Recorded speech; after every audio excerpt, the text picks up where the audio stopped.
Okay, good evening, everyone.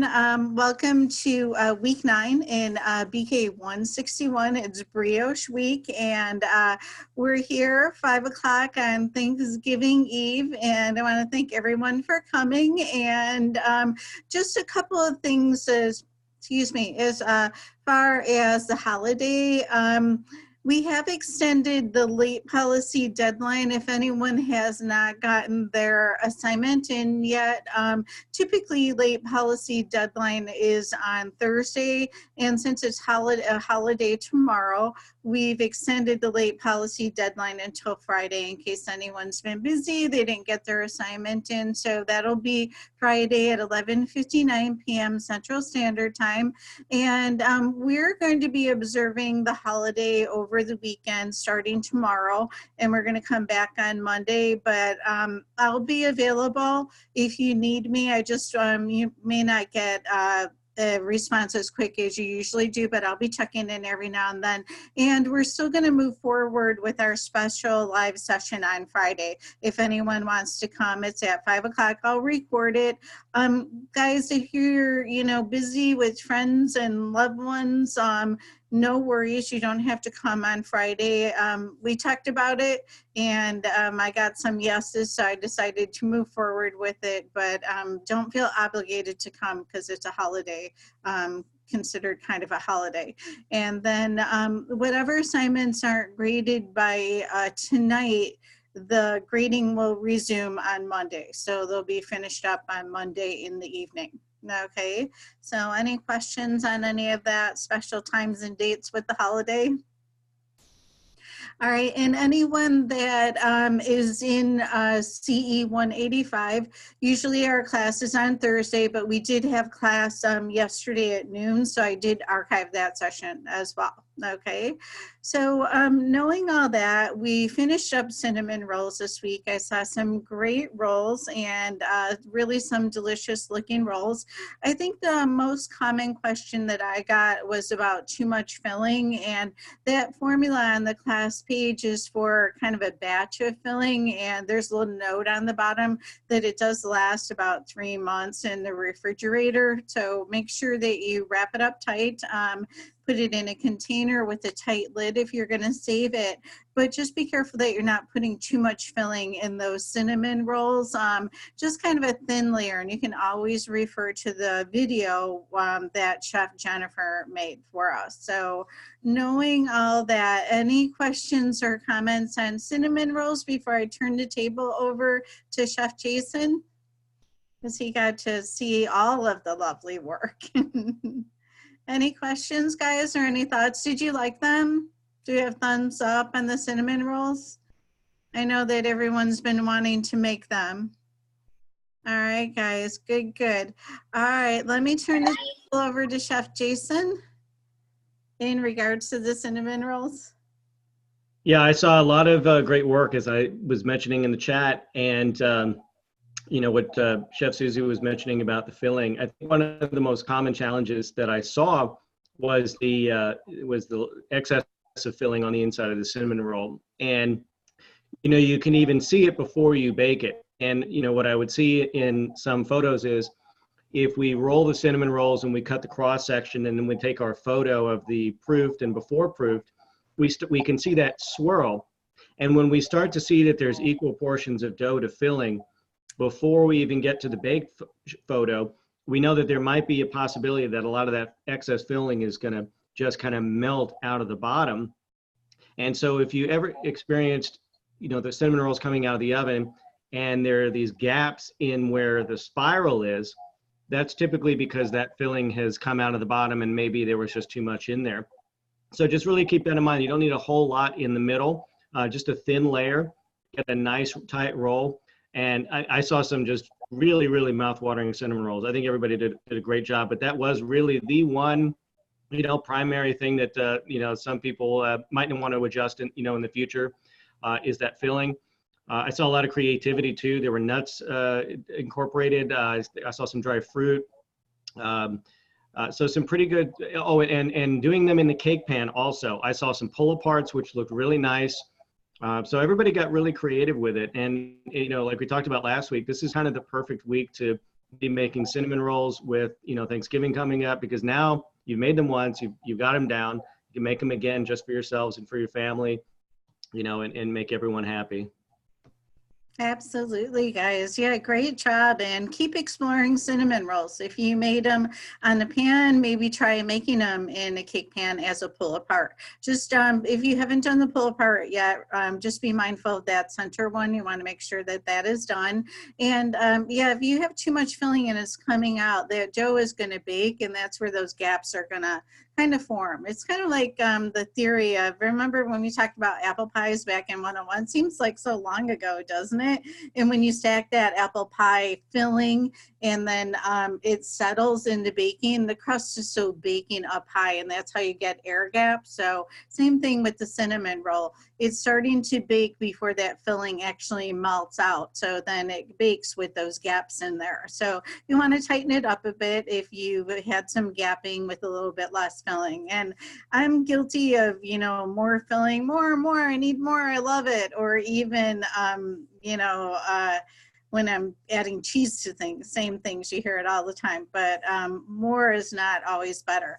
And guys, keep in mind too, that paste is a super nice filling, but you know, sometimes if I don't have paste, I'll just use some butter on the dough with some cinnamon sugar. It's a little, you know, it's cinnamon sugar, and it absorbs, you know, with the butter, but in the rolling process, you may have some come out, but it works fine. It works really well. Chef Jason, do you do cinnamon sugar sometimes with a little butter? Yeah, and if you've had some challenges with that melting out, that's kind of a nice sidestep. You know, if it's becoming an issue, is to just maybe switch over to brushing that rectangle with the melted butter, sprinkle it with cinnamon and sugar. That cinnamon sugar just sticks to the butter, and then you just roll up, and that will not melt out of the bottom.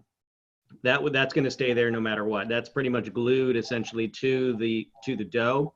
And in that case, you have a more difficult time overdoing it on the filling, because only so much cinnamon sugar is going to stick to the rectangle after you brush it with the butter. But if you're really, you know, dead set on the schmear, you know, just go really light on it. But yeah, I've done the cinnamon sugar many times, and it works good. Yeah, it works perfect. And yeah, like Chef Jason said, there's only so much that you can put in there. And if you have a, you know, a little bit extra, it kind of made the kind of trickle out a little bit, but it's definitely an alternative, and it's a good alternative too. It's not a shortcut at all. It's just an alternative. So maybe you want to try that someday. And you know, sometimes I'll make my cinnamon sugar with a little bit more cinnamon in it, a little bit less. You can kind of make it to taste a little bit too. So yeah, absolutely, give that a try. And how did we do on icing? What did you see for icings? Most of the icings I saw were just either mostly the cream cheese icing, or just a straight, you know, confectioner sugar based with water and lemon juice. I didn't see really too many apricot glazes, and also not very many sticky buns. Or at least there could be some in there that I've not graded, but not too many sticky buns. Mostly the traditional cream cheese icing and the powdered sugar base. Ah, very nice. Good, good. Sounds delicious. And keep in mind, if you didn't make the sticky buns or pecan rolls, those are an option too. This dough is great. It's incredibly versatile. Did everyone find it pretty easy to work with? It's kind of a little bit of a firmer dough, but a little bit softer as well, but not all that stickiness at all. So I think it's an easy dough to work with, especially after you chill it and then roll it out. And did you guys kind of run your hand underneath it every now and then and kind of shrink it up a little bit? You want to get in the habit of doing that with your dough, is absolutely when you start to make these bigger sizes. I mean, this one wasn't huge, but in In a commercial bakery, of course, you know, the more volume you have, you know, the larger you're going to be rolling it out. And oftentimes pastry chefs in commercial bakeries, they'll roll on a cloth, and that really helps as well. So I was never a fan of a cloth, and then I started working with someone that used a cloth, and I kind of liked it. And a lot of chefs will use that for rolling their sweet doughs on, or even their pâte sucrée or their pâte brisée. So Chef Jason, are you a cloth roller or a table roller? I'm a table roller. Roller. I was always too, like I said, I tried a cloth, you know, I pulled down the shaggy cloth. It's a cloth in the kitchen that's all full of flour. It's been used for a lot of dough. So you may see this someday. And also guys, when you go into a commercial kitchen, you're going to see those larger rolling pins too, much easier to work with if you're working with a little one at home. And stainless steel rolling pins are great in kitchens too, because they have a little bit of weight to them, and it really helps you with the rolling as well. So they have like little ball bearings on the inside. So you'll definitely see some larger rolling pins once you start doing this on a larger level. All right, guys. So any thoughts or questions on cinnamon rolls before we carry on? All right, let me have a little sip of water here. Chef Susie's little shaggy throat today. Okay, guys, so this week, you've got a busy week ahead. There's kind of a lot to do this week. So we've got brioche. It's a completely different kind of dough that we're going to be making this week. We haven't done anything like this so far. And you're going to have your knowledge check and conversion check, and you have a discussion forum too. Okay, so you're going to be busy, and also in these next 3 weeks of class, they are going to be busier weeks. Your assignments are going to take more time. We're working with an even more enriched dough this week, the brioche. Then we're going to start laminating in the next 2 weeks, and these things are going to take more technique and more time. Okay, so in the beginning, now that the assignments are getting a little bit harder, I think that you can tell that those were a little bit easier early on. So now is the time to do any makeup work before we really get embedded in these next 3 weeks. So it'll be a little bit easier on you. If there's any of the earlier assignments that you've missed and you'd like to make up, now is the time to really do that. If you wanted to improve your grade on anything, now is the time to do that too. Just drop it in a makeup assignment and it'll be regraded. Okay, guys, so when it comes to the brioche, this dough is going to have a lot of butter in it. We're going to have more eggs in this dough too. It's going to be more of a yellow dough, and it's going to be a softer dough too. All that fat in there really means that we've got to keep this dough chilled. So this is going to be a colder dough that we're working with as well. And all along, we've been telling you ingredients at room temperature. This week, keep your eggs in the refrigerator, keep your butter in the refrigerator. It needs to be cold. When this dough gets warm, it's going to be unmanageable. So you're going to want to chill it. So we'll take a look at the formula, and in the formula, it does mention, you know, you could chill it, I think, for 3 hours or 6 hours or overnight. I recommend chilling overnight because it's really going to cool it off very well for you. Okay, so if you're planning to chill overnight, you're going to want to start the day before. So plan ahead. But I would say, you know, several hours. With the chilling of this dough, I would say more rather than less, because it's going to be a lot easier for you guys to work with. So we're going to go ahead and take a look at the formula, and then we're going to look at the video that Chef Tom made. It's really nice video. He explains everything really well. Okay, so before we start, does anyone have any questions on the brioche before we take a look at the formula? Chef Susie, James asked a question about the Osmontolo yeast, and you know, he's asking the question about utilizing this week in a higher sugar bread dough, and also we wanted to talk about the yeast really quick, with the instant and the active, to make sure everybody's using the right yeast with their assignment. And we just wanted to touch base, tonight about that. There's been some submissions where maybe there's active yeast being used, and we just want to make sure that everyone's using instant yeast with their Sure. assignments. Yeah, absolutely. I was going to mention that when we look at the formula because it actually shows the yeast being dissolved. As far as, the specialty yeast that James has up in the chat, we're not going to be using that. It's usually used for high fat, high sugar doughs, but our formulas have been adjusted, so we're not using that. So typically you would just use a little bit more yeast in place of that yeast. So this week, I believe that we are using instant yeast again. And if anyone has noticed in their bread, little specks of yeast. It could be for a couple of reasons. And usually the most common, most popular reason is that you've used active dry yeast instead of instant yeast. The instant yeast dissolves in the dough, and the active dry yeast, you need to dissolve it in the water or the milk or whatever liquid that you're using. So if you're having problems with the flecking, showing little pieces of yeast in your dough, make sure that you're using the right yeast, and then maybe you want to dissolve it in the liquid. So in the formula, it shows dissolving the yeast in the liquid. I'll go over that. But when Chef Tom is making this, he's just mixing everything together. So as long as you're using instant yeast, you'll be okay. But if you're having a problem and you're using instant yeast, you might want to dissolve it in the liquid, okay?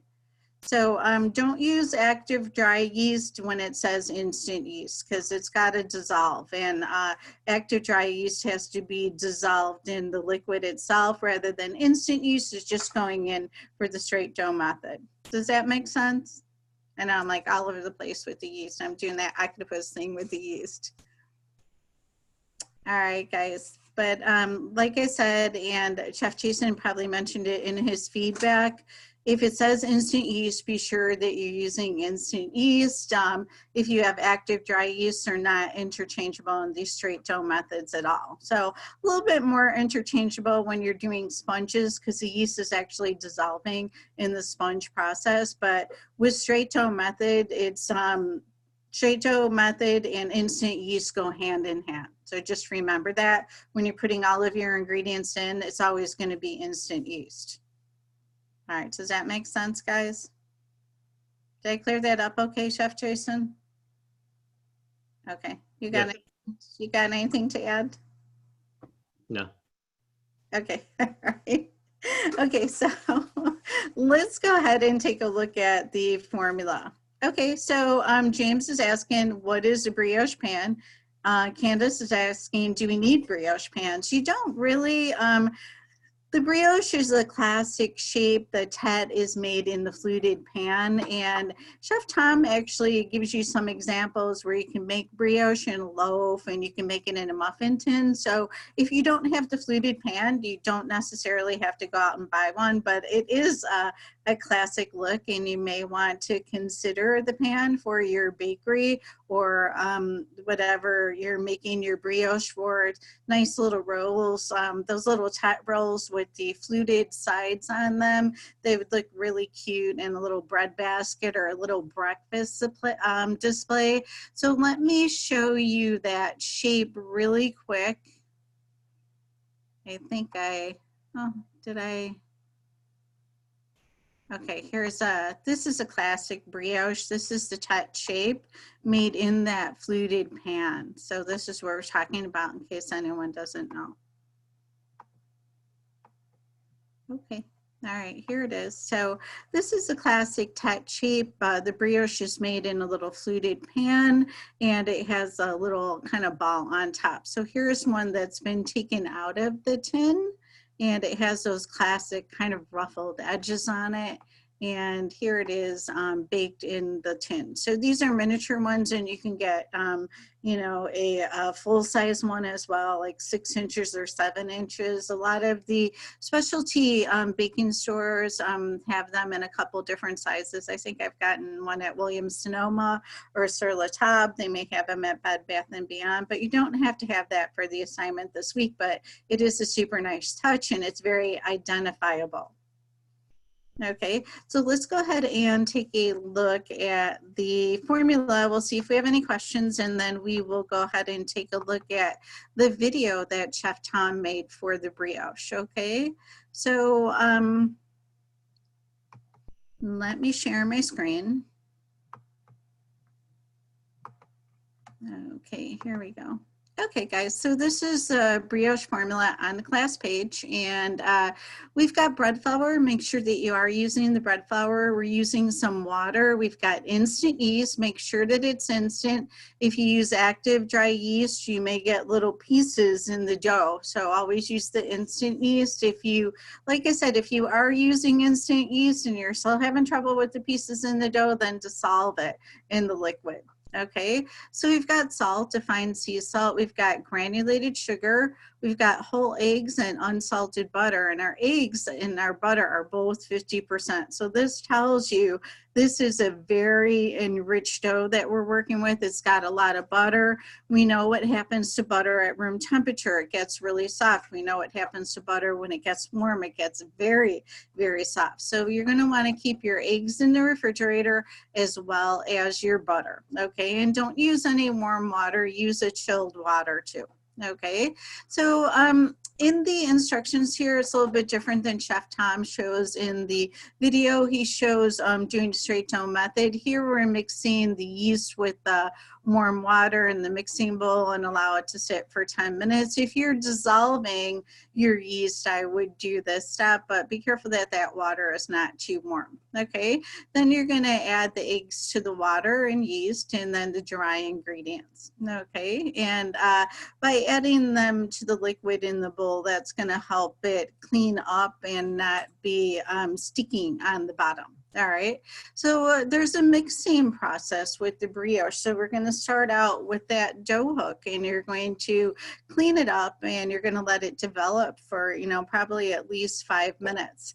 Take the butter out of the refrigerator, and you can put it in plastic and you can hammer it a little bit with your rolling pin, or you can cut small pieces. All right, should be bendable, kind of like clay. So maybe take it out of the refrigerator a little bit ahead of time so it's not so cold where it's chunking and breaking. Did you ever, you know, cut a piece of butter with a butter knife and it just kind of breaks off and it kind of sticks to the knife a little bit? We don't want it at that breaking stage. We want it more at a bendable kind of clay stage. Okay, add the butter in 3 additions. Don't add it all at once. Chef Tom's going to show you how to do it in the video, and then all of these instructions are going to come together. Okay, so then you are going to you're going to switch out to the paddle when you're adding the butter, because you need that strength from the paddle, you know, kind of like how we do the creaming method, but it's not anywhere near the same as that. But you need the strength from that paddle to really knead that butter that's so cold into your dough. All right, once you're done getting that incorporated with the paddle, you're going to switch back to the hook and you're going to develop this dough some more for about 8 minutes. Okay, and keep in mind we want our ingredients cool when we start, because we're going to have a lot of friction going on. There's a lot of mixing here. As you can see by the times here, there's a lot of heat being created in that bowl, friction heat from all of the mixing. So you want to start out cool, because if this dough gets too warm, it's really unmanageable. Put it in a bowl, a sprayed bowl with some plastic wrap, and ferment it. It says for 30 minutes, and then chill it for 6 hours or overnight. So let it ferment before you put it in the fridge, and you can leave it in the fridge for at least 6 hours. You may as well just leave it in there overnight. I recommend that, so it's nice and cool. Okay, so then you're going to do your pre-shaping, and then you're gonna make your shapes. You can do the tet, or you can do the how do we say that? The Nanterre. That's the loaf that Chef Tom makes, which is 3 balls of dough, and that's a really nice option. All right, gonna proof it till it's doubled in size. This one you're gonna egg wash for sure. It's best to egg wash this one before it proofs and then after it proofs too. If you forget before it proofs, just make sure that you egg wash it, give it a good coating before it goes in the oven. 350 to 375 degrees is the baking temperature. If your oven is running a little bit hotter, you're going to want to bake more at 350. Okay, guys, so this is the formula. It's just a little bit different than the video that we're going to watch, but it's very much the same. But after looking at the formula, does anyone have any questions on anything? James uses frozen butter all the time because the delivery truck is bringing it frozen. So you may end up maybe over mixing, trying to get that butter incorporated. So I would leave it, get to the clay stage. There's got to be like clay. It shouldn't be breaking or crumbling at all. Okay, and guys, this dough, this brioche is going to get a deeper golden brown color. All right, any questions or thoughts before we take a look at the video? Jason, you got any questions or thoughts on anything? Just to really kind of reemphasize the whole, temperature here, because, when we look at the formula this week, every week we're using more and more butter, little by little, but we make a very big jump this week with brioche, as you can see in the formula, 250 grams. So, with butter, starting to melt at 80 degrees, the temperature of your water, the temperature of your dough, it's going to be really important this week. It's already going to be tacky and we have to refrigerate it, for 6 hours or overnight to work with it. But if it's even warm on top of that, it's going to be a little challenging. So just keep, think cool. This is actually, if you're living in the area of the country where you have a cold kitchen, this is a good week for you. Absolutely. A cooler dough, just keep it cool, guys. And you want to cool off the bat because like I said, you're going to have a lot of friction going on in that bowl and it's going to warm up easily. And I recommend chilling it overnight if you can. Start the day before because then it's going to get a real good deep chill. If you've ever made pie dough, we made pie dough in 101 and we made the pie dough and then we chilled it and then we had to roll it out. And then some of the pie doughs were still kind of warm because, keep in mind, when I'm here, I'm home alone, my refrigerator is really cold because I'm not in and out of it. But if you have family members that are in and out of that refrigerator, it's bringing that temperature up and then it's cooling down. And every time the door opens, so it may even take longer to chill a dough that's in an active refrigerator. All right. So best is always, overnight is always best for a lot of things, especially in the pastry kitchen when everyone goes home and all the refrigerators are locked overnight and there's no one going in and out of them, warming them up and going in there to, cry or whatever people do in walk-in refrigerators and bakeries. But yeah, if you can, I recommend chilling this one overnight. You're going to find that it's easier to work with. If you pull your dough out and you're starting to work with it and it is incredibly difficult to work with, that means it's gotten too warm for sure. So you're going to have to put it back in and chill it anyway. So start with the overnight chill. All right, let's go ahead and take a look at the video. Enough of me. Okay. All right. And like I said, this is a nice video that Chef Tom made for us. And let me go ahead and share my screen. Hang on a second, guys. I'm going to take a couple of these things down. And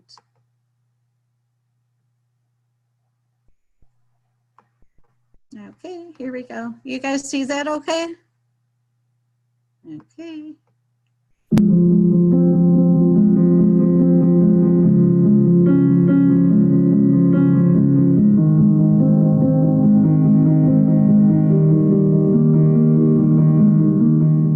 Brioche is a classic bread from France with a silky, tender crumb. Its distinct, rich texture is the result of a higher ratio of butter and eggs in the dough. This bread can be formed into loaves, rolls, or shaped into its more traditional form, brioche à tête. To make brioche, start by combining all the ingredients except the butter into the mixer bowl. Mix using a dough hook to form a smooth, uniform dough for about 4 minutes on low speed.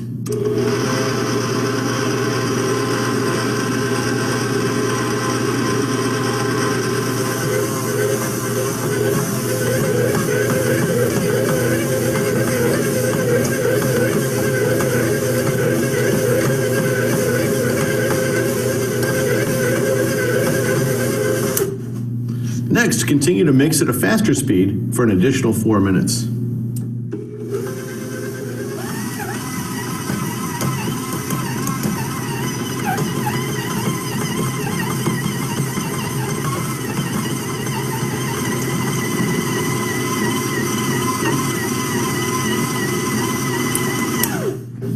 After mixing on high, stop the mixer, switch to the paddle, and add the butter in stages. After switching, mix the dough on high for 8 minutes.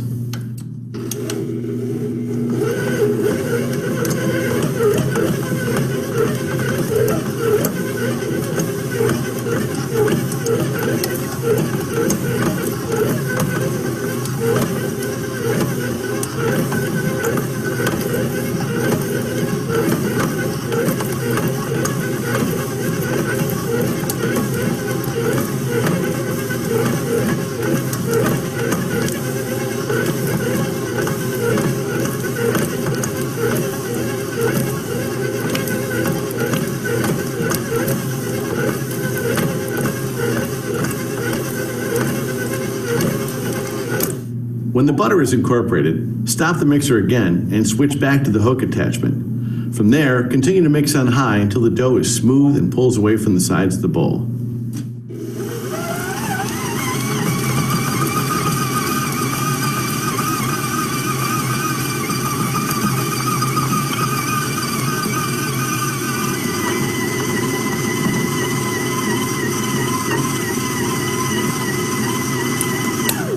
Once all the mixing is done, the dough should be smooth and tacky. Remove it, round it, and place it into a bowl for fermentation. Cover the bowl tightly with plastic and place it in the refrigerator to ferment overnight.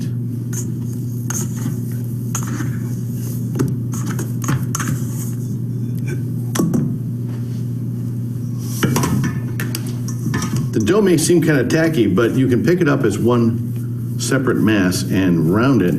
You'll feel how silky it is. It's very shiny too.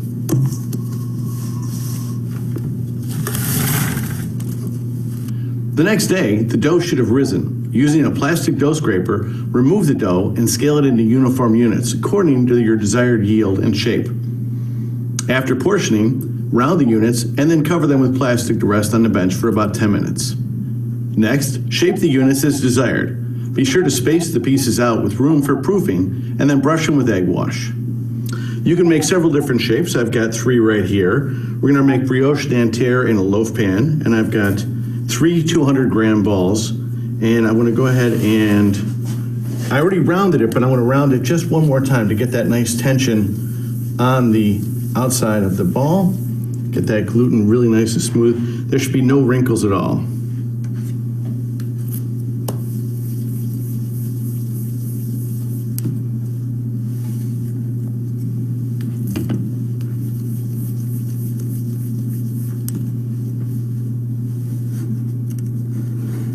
Doesn't look like much dough right now, but it will eventually fill the pan almost to the top. You can also make brioche à tête. Brioche à tête, I go about 55 grams for these, and I'm gonna re-round these, even though I've already rounded them. My dough is very cold right now. If the dough gets too warm, it'll be impossible to shape.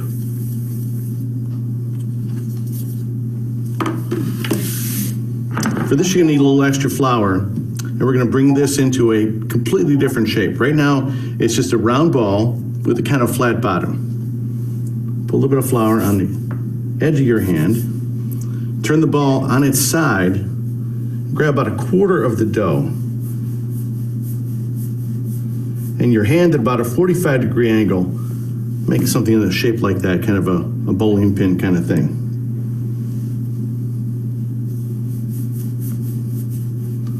You're going to want to pre-shape these first. This will form the head of the brioche à tête. The next step in brioche à tête is to give it a little twist like so, and give it a push down inside. My fingernails are actually touching the bench right now. I want to expand a little bit, give it one more twist, and push that head down inside the brioche. This can go inside your either brioche à tête pan or in your muffin tin.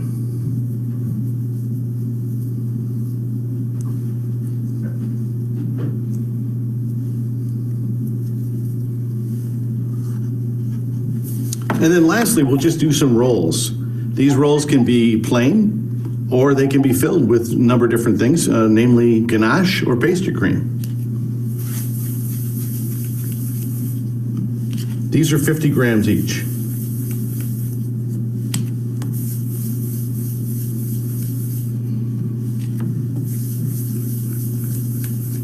And again, each one of these has to be smooth for it to be brioche. It's classic.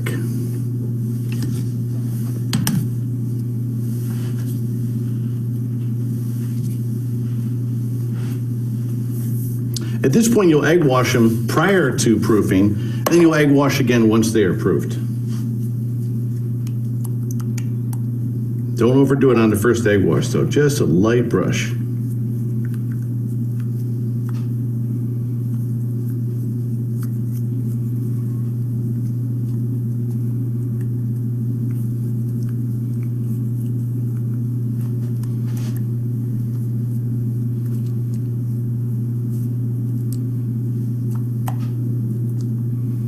And these, even though they are plain right now, they can remain plain or they can be filled.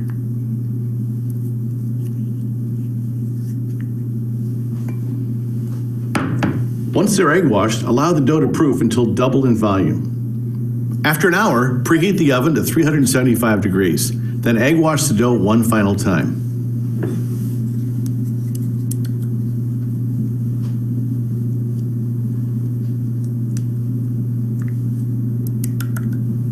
Be careful not to get too much egg wash on it, as it can go down the sides and stick.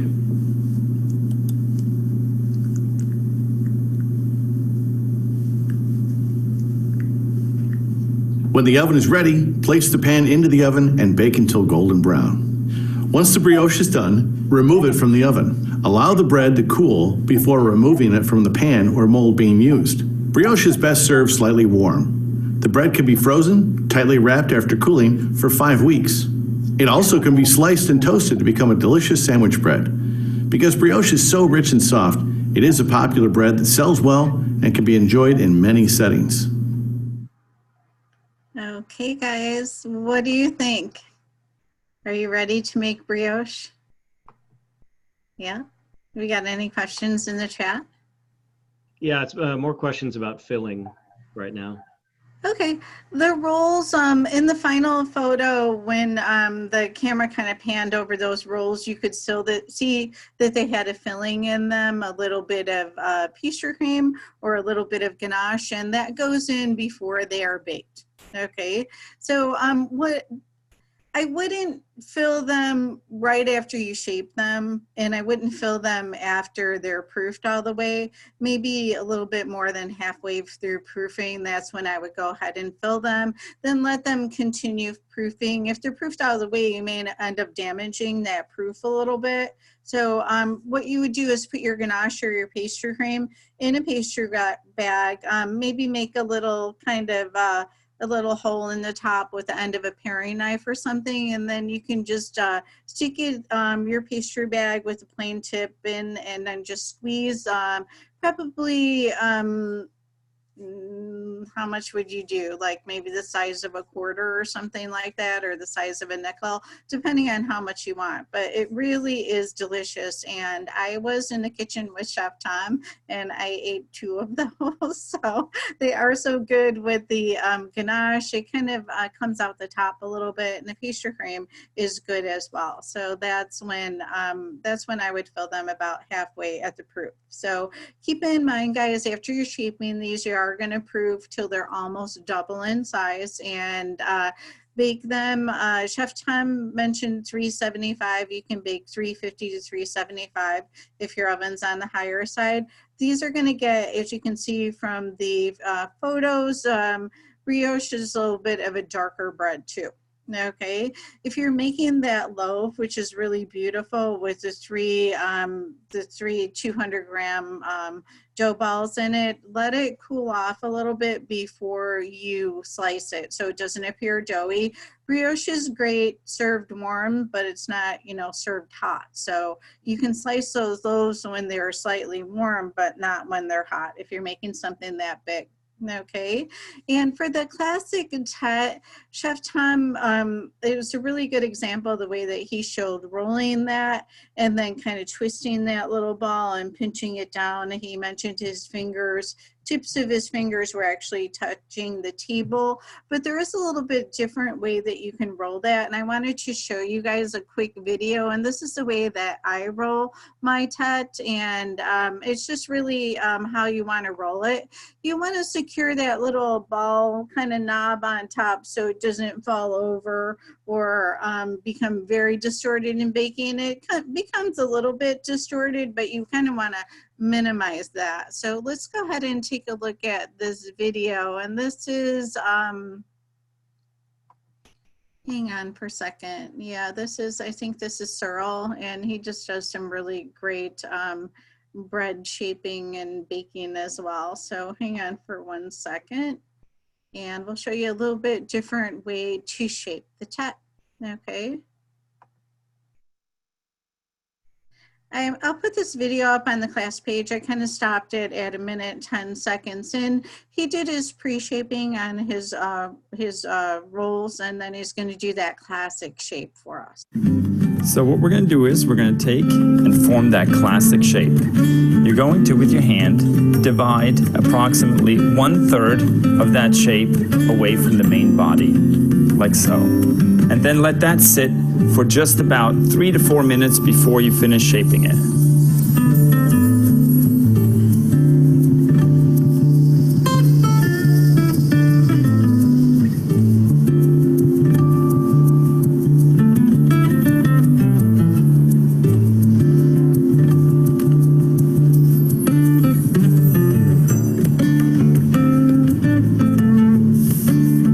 Use about 3 fingers to elongate it. Make sure that you don't break this portion right here. Take the top, punch 2 thumbs through it, and pass that neck through that center. Close it up, and here you go. Then you make sure that you place it nice and straight into the tin.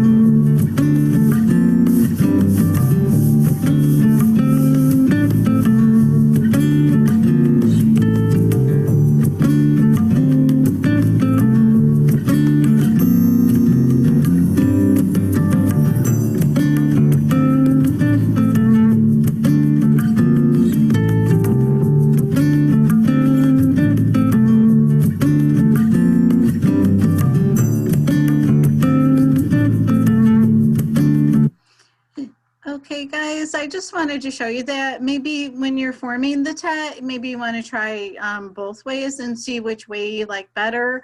This is the way that I form mine. You make a little bit more of a neck, and then you make the hole, and then you pull it through. So, Chef Jason, how do you form yours? I actually prefer that method with the hole. Can you hear me okay? Yeah, I'm sorry. The video started playing again. I apologize. Yeah, I actually prefer that method with the hole because it's just, I don't know, I seem to be a little bit more uniform, and when you're actually poking the hole through it, I don't know, it just seems to work better for me. I just prefer that method. Me too. It seems a little bit more secure, but both ways are okay. Maybe try. Just make sure if you're doing Chef Thomas' way that you give it a good twist before you kind of press it down into the dough base. That twist really makes a difference. So yeah, have fun if you make the tet. Keep in mind you don't need that fluted pan at all. You can do it in a muffin tin the same way that Chef Tom did. All right, so if anyone doesn't have a brioche pan yet, we gave you a couple of options to work with. If you need some help or if you have any questions, be sure to let us know. And also on the class page, you'll see a formula for the babka filling, and babka is it's a loaf, and the filling that we have on the class page is chocolate.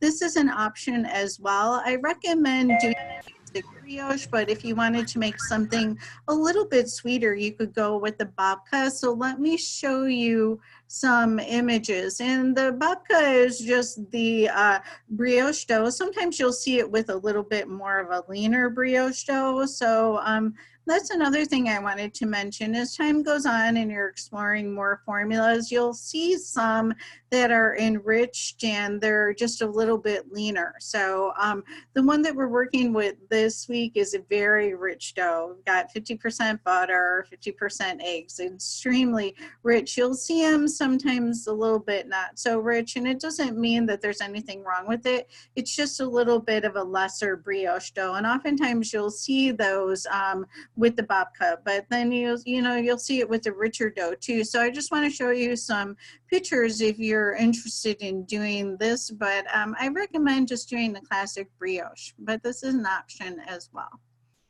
Okay, hang on a second. Let me pull this up. Oh, hold on for a second. I was clicking around at some images and my mouse got stuck too.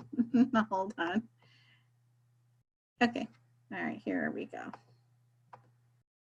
Okay, all right, so these are some babkas made with that chocolate filling, and this one is kind of neat looking here. It's made in a loaf, and it's just the dough rolled out, the filling put on top, and then it's just kind of rolled. It looks like there's 2 rolls in here.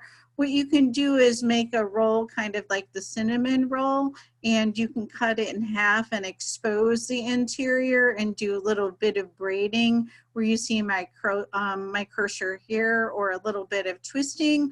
Or, a very classic babka, you can just kind of fold it in 3 after you put the filling in. And this was more of a little bit of a folded one. So this is another option for another thing to make with this dough. And you could do a mother dough with the brioche, and there's a lot of different things that you can make with it. And you can make the tete shape, or you can make the loaf shape, or you could even make the babka. And then here you already have 3 items that are made with the same dough. All right, and where were those pictures of the, I also wanted to show you guys too. I'm not seeing it here, but sometimes you'll see the classic tete with some little white things on it, and it looks like maybe it's coarse salt, like when you did your pretzels, but that is actually, it's called pearl sugar, and you'll see that paired sometimes with the brioche as well. You'll see it on the tete sometimes. And then there's a dessert that I make, and it's called the Saint-Tropez tart, and its origin is from Saint-Tropez, and it's a round brioche disc, and I put the pearl sugar on top. After I bake it and I cool it, then I slice it and I fill it with, whatever mousse or jam and a mousse, and that's a Saint-Tropez tart. So a lot of different things that you can make with this brioche dough, but I recommend just making some of the classics this week and get used to handling this dough. And it's going to be tacky, as Chef Tom mentioned when he took it out of the bowl, but it should be tacky in a manageable way. All right. When it comes out of the refrigerator, it should be manageable for rolling and pre-shaping a little bit. And as you saw in the mixing after Chef Tom added the butter, that dough was looking pretty sticky, wasn't it? Weren't you kind of thinking, how am I ever going to pick this up with my hands? It looks like I need a spoon with it. And then after you put the dough hook back on and really let it mix for, several minutes, in the formula on the class page it says 8 minutes, I would give it a good amount of time to clean up, create some more tension again, and then you'll see it become smoother. And it should be in a piece, it should be a ball of dough when you take it out of the mixer. If it's still sticking to the sides, maybe scrape it down to help it a little bit, lower it, let it clean up a little bit, and then turn it up just a little bit higher. But it should be, when it comes out of the bowl to go in the refrigerator, it should be in a ball. And he was able to pick it up. So look for this, and you may have to mix it a little bit longer. All right, Chef Jason, did I forget anything? This is a big week, guys. Yeah, I mean, it's going to be a fun week. You know, like Chef Susie said, it's such a versatile dough. And, you know, once you make it the first time and you realize, wow, this is just easier than I thought. You know, one kind of side note is that, you know, how many times do we go out to restaurants these days to order a hamburger and it's served on a brioche bun? You know, that's everybody's making brioche buns for hamburgers now. And now, you know, once you do this, you can make your own hamburger buns at home and get fancy with it. So it's a really versatile dough. You know, again, this week we're back to bread flour. Last week when we did the cinnamon rolls, we did the AP flour. So now we're back to bread flour. So now we're, you know, back to developing a little bit more gluten strength. So, you know, the versatility of this dough is pretty broad, but it is going to kind of somewhat fall into that category of texture that you want, you know, because it's going to be a little bit chewier than that cinnamon roll dough. So just think about when you think about all those possibilities, just think about that texture with that bread flour for sure. And yeah, it's just Chef Susie said, you know, 50% egg, 50% butter. You know, this is a fat one. This has got a lot of fat in it, so it's going to be good. Yeah, you guys are going to love it. Be prepared for that yellow color as you saw in the shaping, and then in the baking, it's going to be a deep golden brown color. But yeah, you guys are going to love it. And just take your time with this. There's more steps in the mixing. You want to be mindful of the chilling. Just think cool with this one. It's got to be cool. And let us know if you have any questions. It is a holiday weekend coming up, and I'll be available. I won't be checking in as much as I usually do, but I'll be checking in, and you will hear back from me if you message me and you need some help. And let's go ahead and take a look at the discussion forum really quick. I don't think I forgot anything regarding the brioche, but I just kind of want to take a look at the discussion forum. This is a really fun forum, guys. And hold on a second. My mouse is sticking again a little bit. I have mouse sticking today. All right. Okay, so this is the discussion forum, and this is really a fun one. You're going to be doing a little bit of research, or maybe this is, you have something in mind that you've made or your family has made. I want you to research a traditional ethnic sweet dough, okay? And you're going to include the link to the video or the recipe, either one, so we can check it out. We want to write about 5 to 6 sentences briefly describing the history of the bread and why you were interested in this bread. So this is a really fun research assignment. Like I said, it can be something that you've been making your whole life. If you're not sure on the history of it, you can dig a little bit deeper.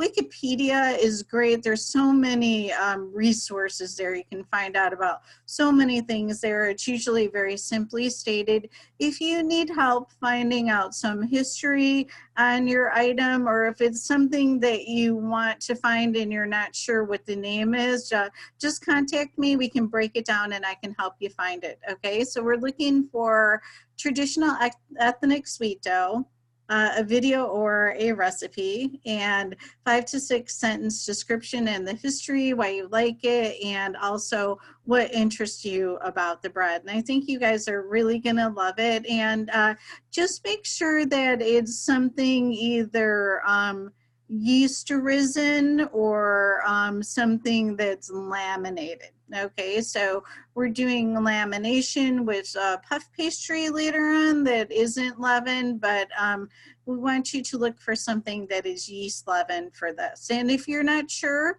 if it qualifies, then just send me a message and I can help you. All right, guys, so you've got the brioche this week. Like I said, it's a busy week, and these next 3 weeks are gonna be big weeks, okay? Guys, you've got the brioche, which you're gonna have to chill overnight. It's going to take more attention with the mixing and the shaping as well. And then you've got a knowledge check and a conversion check, and you have a super fun forum on the ethnic the ethnic bread that you find. So I think you guys are really going to like it. Like I said, it doesn't have to be anything that's new to you. If your family has a tradition or someone that you know, you can absolutely use that. You don't have to reinvent the wheel. If it's something that you're familiar with, absolutely share it with all of us. We'd love to hear about it. And the forum is super fun, guys. You're going to be doing your initial post by Saturday and your 2 peer replies by Tuesday. The sooner you get in the forum, the better. And this is a really great forum. It's a lot of fun. I recommend opening up a Google Doc and saving some of the links for these things that you're going to see in the forum that are shared with you, and kind of make a little folder for it and hang on to that, because you may like to make those someday. So it's really a fun forum, and I'm excited for you guys with this forum because it's really knowledgeable. You'll gain a lot of knowledge on some really different things that you may have never seen before. Okay, so have a lot of fun with it, and let me know if you need anything. Like I said, I'll be available all weekend long, and I'll be checking in here and there. I'm going to see some of you guys Friday night at 5 o'clock for a special live session. And then next week, when we do our special live session, we're going to be talking about sourdough, and that's in the special live session because it's not part of any of your assignments in class, but I really want to cover it in this class while we're together. Okay, we're going to be finishing up class on December the 17th. I'll put a banner up on the class page as a reminder. I kind of wanted to wait till we got Thanksgiving out of the way so we wouldn't get confused. So your last day of class is on December 17th, and I won't be your instructor for your next class. I just got my assignment, and if anything changes, I could be, but usually things don't change. I'm going to be going back up to 101. So I'm going to be there like I was there for you guys when you came in. So something to think about too, guys. Let me know if anyone is interested. If you would like to come in and join my 101 class anytime after the first of the year to say hi to the new students and give them some words of encouragement, you're absolutely welcome. Anyone that would be interested in doing that, just let me know, and I'll make sure that I send you the link when we have live session. If you want to come in, maybe you can be in the chat, or maybe you can say hello to the class. So kind of remember when you guys were back in 101. That seems like so long ago. Remember, we were doing orange supreming and we were doing dough. So I'm going to be headed back over there to help the new class get started. And you guys are absolutely welcome to come in and say hello and give some words of encouragement. It's really meaningful when we have new students starting. So like I said, just let me know, and I'll look up who your instructor is for your next class, and we'll talk about that on Friday when we get together. Okay. All right, so that we've got like a lot of time together. I know I'm going to be so sad. I'm going to need the Christmas break to get over it. I know, right? So we still have time together, and keep in mind that after you're not, when you're not in class with us, we're still in the school and we're still on the site, so you can still message us anytime. Okay, so we're not going anywhere. We're like the furniture, right, Chef Jason? We're always here. So we're always, man, like I said, it's like, you can pick your friends, but not your relatives. So we're like your relatives. You guys are part of the Escoffier family. So you're completely and totally stuck with us, whether you like it or not.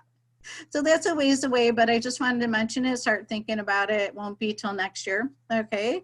So any thoughts or questions before we say goodbye? Chef Jason, you got anything? Did I forget anything?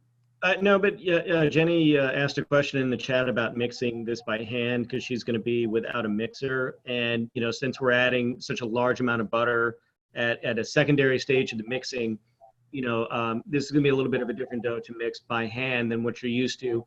And, my suggestion there is, if you're mixing it by hand, mix it in a metal bowl And what I would even suggest is to put that bowl in the refrigerator for about, I don't know, 20 minutes, 30 minutes, and just kind of chill the bowl a little bit. And that can bring the just that environment down in temp a little bit, so that when it comes time to work in the butter, it might be a little bit easier. You know, we're going to get heat friction from the mixer, but we're also going to get the heat from our hand when we're mixing it by hand. So we want to just try to stay ahead of that as much as possible. So I think just chilling that bowl down a little bit would help a lot. And also, just as I kind of said in the chat, is to, when it comes time to add the butter, rather than just trying to squeeze it into the dough, try to push it into the dough, kind of mimicking what's happening in the mixer. You know, the mixer's not squeezing it into the dough, it's kind of overlapping it over and over again into the dough. So I think that would probably work out well for you. Mm-hmm. Yeah, if you're mixing by hand too, don't start with two pieces that are too big. So you may want to either, you know, slice your butter a little bit thinner. That may work out better than putting it in chunks. So maybe do some thin slices, but it's definitely going to help to have your dough chilled when that butter is going in. So you can absolutely do this by hand. It's more work. It's much easier on the mixer. You know, someday when you're making large amounts, definitely want to use a mixer, but it's going to be a lot of kneading by hand, and look for that tension in those key stages, like in the beginning stage before you add the butter, and then in the finishing stages after the butter has been added. The two stages where we're mixing on the machine with the hook, look for the tension when you're mixing by hand. And if you need to take a break, then put it in the fridge and then carry on with it. So it's going to be a lot with the kneading. So you'll know if you need to take a rest. And if you need to take a rest, don't leave it out on the bench or the table. Put it in the fridge, because it could get too warm and that could cause a lot of problems for you. Okay. All right. If anyone needs help, be sure to let us know. Okay, so you guys are going to have fun, and I hope that you guys have a wonderful Thanksgiving Day holiday, and filled with good food and lots of friends and family or whatever you're going to be doing. So enjoy, and like I said, whatever's not graded today, Chef Jason's going to carry on with grading on Monday. All right, so there's going to be a gap. Usually you get your feedback within 72 hours, but we've got a holiday in the middle here, so sometimes we have these longer gaps when we have a holiday that happens. All right, so guys, have fun, and maybe I'll see some of you on Friday. We can talk about what we ate and what we made for Thanksgiving, right? All right, guys, any thoughts or questions before we take off? Okay. All right. Well, you guys have a good evening. Thanks for coming out. Great to see everyone. I see you over there, Linda. Did you have any questions? You okay? Okay. All right. She gave us a nod. She's all right. All right, guys. You guys take care. Have a wonderful evening and a super nice holiday. Okay. Good night, everyone. Thank you.